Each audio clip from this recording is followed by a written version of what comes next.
Oh. Ayun, bye-bye Magat. Uwi na kami.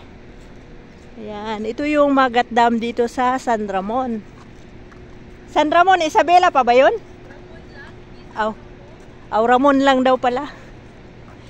Nadagdagan ng San.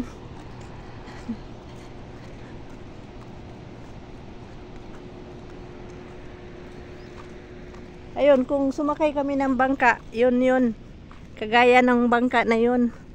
Pupunta dyan sa mga floating kubo sa gitna ng dam. Kaso lang hindi na. Baka ano pa, lumubog, hindi kami marunong lumangoy. May ano naman daw, may life jacket naman daw, pero hindi na. Sawa na ako sa bangka na yan, sa ano pa lang, sa Cebu. Ayan. Yung bundok dito gustong akyatin ng anak ko kasi malapit na lang. Kaso lang suggestion nitong kasama namin na pamangkin ng asawa ko, mayroon daw kaming pupuntahan na hanging bridge, so yun na lang.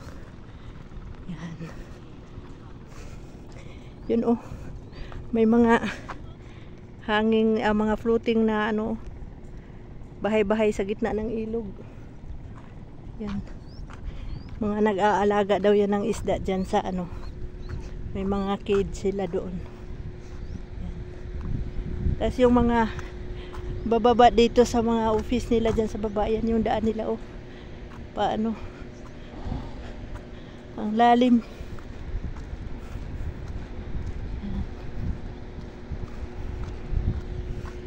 Bilis nilang lumakad. Iniwan na nila ang senior citizen sa likuran nila.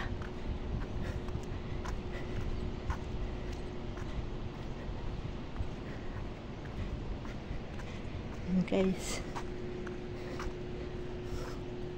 kaming dalawa ng mag-ina ng anak kong bunso, kung saan kami nakarating. Lagi lang kaming nasa lakwatsahan.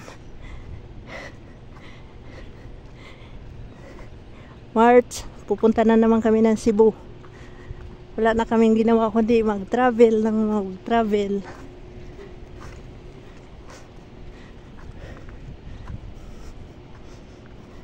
Sa Thailand, last year 2 times kaming nag-travel doon.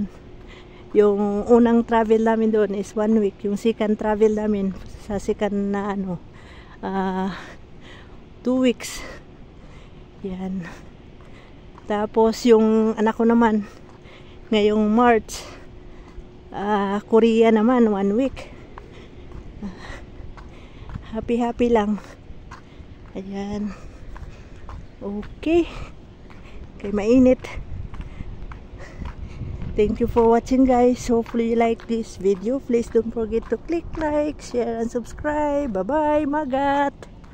Okay.